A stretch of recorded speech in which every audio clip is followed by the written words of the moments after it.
Commodity market से जुड़ी हर खबर सिर्फ न्यूज मार्केट्स 24 पर। खबर काम की।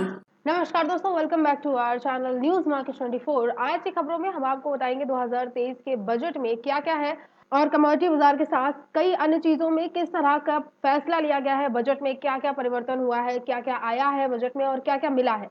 विस्तार से इस बारे में बात करेंगे, इसीलिए हमारे साथ खबरों में अंत तक जरूर बने रहिए। तो बजट की शुरुआत करते हैं कमोडिटी बाजार से। कमोडिटी बाजार में सबसे पहले लोहे के बारे में अगर बात करते हैं तो लोहे के सेक्टर में आप देख सकते हैं पूरे जनवरी के महीने भर हल्की फुल्की गिरावट के साथ कारोबार देखा गया। एक रेंज में ही लोहा बाजार रहा है, 49,000 से लेकर 50,000 के बीच में ही बाजार घूमता रहा है। लेकिन जो बजट 2023 आया है, इसमें सरकार द्वारा बहुत सारे डेवलपमेंट के फैसले लिए गए हैं, यानी इंफ्रास्ट्रक्चर जो सेक्टर है उसमें काफी ज्यादा फैसले लिए गए हैं। डेवलपमेंट होगा, अर्बन डेवलपमेंट होगा और इसकी वजह से जो स्टील सेक्टर है यानी जो लोहा सेक्टर है, इसमें भी इस चीज का असर देखने को मिल सकता है और लोहा सेक्टर पर, स्टील सेक्टर पर आपको बढ़ावा देखने को मिलेगा। और जो गिरावट देखी जा रही थी जनवरी के महीने में, खासतौर से जनवरी के अंतिम 2 हफ्तों में देखी गई, उस पर आपको विराम देखने को मिलेगा और कीमतें जो गिरती जा रही थी उस पर आने वाले समय में बढ़त भी आ सकती है। इसके साथ ही अगर खाद्य तेल बाजार के बारे में बात करते हैं तो खाद्य तेल बाजारों पर भी आपने गिरावट ही देखी है। पूरे जनवरी महीने भर में गिरावट आई है। हल्की फुल्की रिकवरी बाजार में देखी गई है, लेकिन बहुत खास तेजी नहीं आई और खाद्य तेल बाजार को लेकर सरकार द्वारा कोई विशेष फैसला भी नहीं लिया गया है। हालांकि ड्यूटी सरकार ने चेंज नहीं करी है, ड्यूटी में किसी तरह का कोई परिवर्तन नहीं है, लेकिन सरकार ने किसानों के लिए काफी ज्यादा फैसले लिए हैं और किसानों को जो अनाज देने का फैसला लिया है सरकार ने, उसकी वजह से सरकार का दबाव आने वाले समय में किसानों पर पड़ सकता है। और लेकिन खाद्य तेल बाजार के बारे में अगर बात करते हैं तो खाद्य तेल बाजार में ऑलरेडी गिरावट आ चुकी है। बाजारों में इतनी गिरावट आ चुकी है कि यहाँ से अब और नीचे बाजार जाने की संभावनाएं कम है। तो खाद्य तेल बाजारों में भी आपको बढ़त देखने को मिल सकती है। रिकवरी बाजारों में धीरे धीरे से आएगी, एकदम से तेजी नहीं आएगी, लेकिन धीरे धीरे बाजार संभल सकता है। मेटल बाजार के बारे में बात करते हैं कमोडिटी बाजार में, तो मेटल बाजार में भी हमने अच्छी खासी तेजी देखी। मेटल बाजार में बेस मेटल जैसे कॉपर, एल्यूमिनियम, जिंक, लेड, इन सब में अच्छी खासी तेजी आई, बहुत ज्यादा गिरावट नहीं देखी गई और साथ ही आने वाले समय में भी बहुत ज्यादा गिरावट आने की उम्मीद भी नहीं है। मेटल बाजार में जैसे रिकवरी देखी जा रही थी उसी को देखते हुए बाजारों में आपको आने वाले समय में भी मेटल बाजार में कारोबार देखने को मिलेगा, बहुत ज्यादा गिरावट नहीं आएगी। और कमोडिटी बाजार में सोने चांदी के बारे में अगर बात करी जाए, बुलियन बाजार के बारे में अगर बात करी जाए, तो सोने चांदी का इस्तेमाल करके बनाए जाने वाले सभी सामान महंगे हो सकते हैं और गोल्ड और सिल्वर के सामान पर कस्टम ड्यूटी भी सरकार ने बढ़ा दी है। सोने और चांदी का जो रेट है बाजारों में आपको आने वाले समय में महंगा देखने को मिल सकता है। फरवरी का महीना है, शादियों का सीजन है, तो इस सीजन में सोने और चांदी की डिमांड भी अच्छी होगी और इस वजह से भी बाजारों में तेजी आ सकती है। और बजट को लेकर वित्त मंत्री ने लोकसभा में यह भी कहा है कि अमृतकाल का ये पहला बजट है और चालू वित्त वर्ष में हमारी विकास दर 7% रहने का अनुमान लगाया गया है और ये बड़ी अर्थव्यवस्थाओं में सबसे ज्यादा है। और साथ ही वित्त मंत्री ने यह भी बताया कि 28 महीने तक 80 करोड़ लोगों को कोविड के दौरान मुफ्त अनाज देने का सरकार का लक्ष्य था। 2023 का बजट खास तौर से मिडिल क्लास यानी जो आम जनता है, इनके लिए कहीं ना कहीं अच्छा साबित हो सकता है। और साथ ही वित्त वर्ष 2024 में कृषि लोन का लक्ष्य 20 लाख करोड़ रख दिया गया है।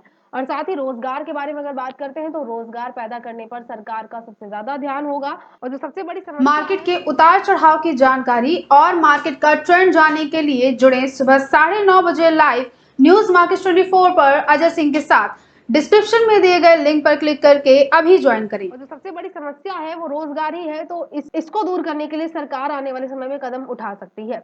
और साथ ही ग्रीन ग्रोथ सरकार की बड़ी प्राथमिकता होगी और कमजोर जनजातीय समूहों के लिए प्रधानमंत्री पीवीजीटी मिशन लॉन्च होगा। वित्त मंत्री निर्मला सीतारमण ने बताया कि बजट में 7 प्रमुख प्राथमिकताओं पर जोर दिया गया है और उन्होंने इस 7 प्राथमिकताओं को सप्तऋषि का नाम दिया है और कहा है कि अमृतकाल में ये सप्तऋषि हमें सहारा दिखाएंगे। और ये 7 प्राथमिकताएं कौन कौन सी हैं, अगर इसके बारे में अगर बात करी जाए तो समावेशी विकास इसमें पहली प्राथमिकता है।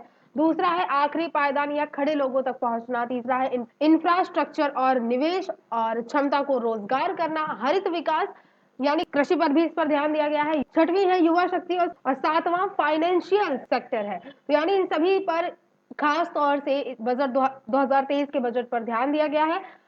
इसके अलावा अन्य चीजों के बारे में अगर बात करते हैं तो पूंजी निवेश 10 लाख करोड़ का होगा और देश में आर्थिक साक्षरता पर सरकार काफी ज्यादा काम करने वाली है। इसके अलावा आदिवासी इलाकों में शिक्षा पर जोर दिया जाएगा और साथ ही आदिवासियों के लिए भी काफी अच्छे फैसले लिए गए हैं कि 15,000 करोड़ का पैकेज का ऐलान इसमें भी किया गया है।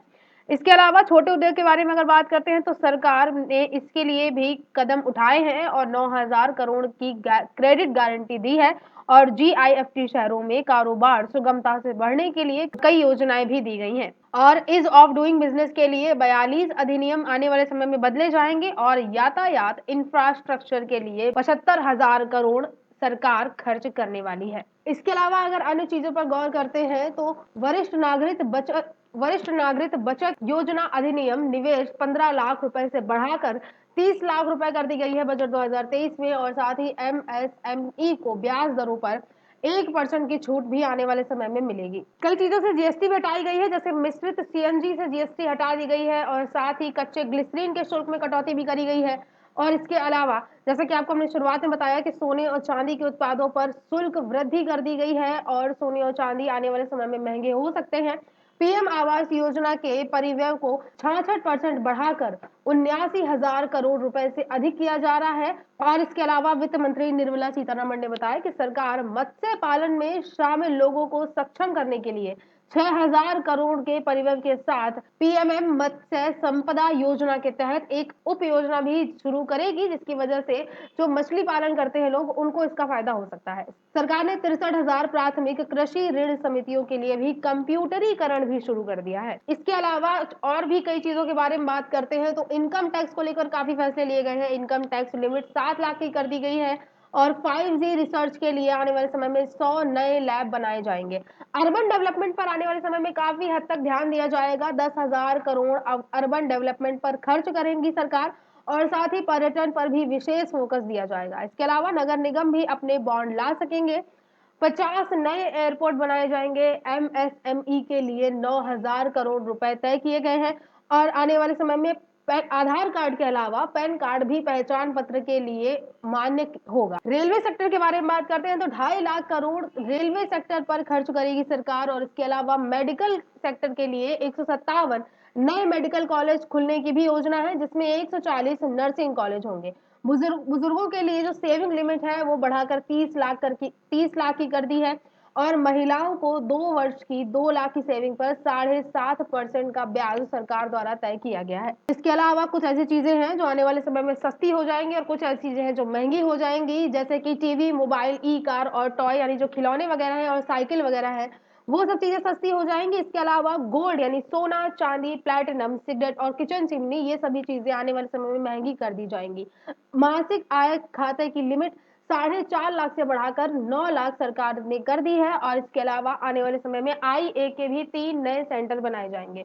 तो बजट 2023 में सरकार का ज्यादातर जो ध्यान है वो दोनों की तरफ है, किसानों की तरफ भी है और साथ ही अर्बन डेवलपमेंट पर सरकार अच्छी तरह से ध्यान देने वाली है और साथ ही इनकम टैक्स को लेकर भी सरकार ने इस बजट में कई फैसले लिए हैं। तो ये है 2023 का बजट, जिसमें सरकार द्वारा कई चीजों को लेकर फैसले लिए गए हैं, जिसका आने वाले समय पे हर तरह के बाजारों पर आपको असर देखने को मिलेगा। कमोडिटी बाजार के साथ साथ जितने भी अन्य बाजार हैं, इन सब चीजों पर इसका असर देखने को मिलेगा। तो आज की खबरों में सिर्फ इतना ही। अगर आज की खबरें आपके लिए यूजफुल है तो लाइक जरूर कीजिए और इसके बारे में आपका क्या फीडबैक है आप हमें कमेंट सेक्शन में जरूर बताइए। मिलते हैं आपसे अगली खबरों के साथ, तब तक के लिए stay healthy, stay safe. Thanks for watching bureau report news Market 24।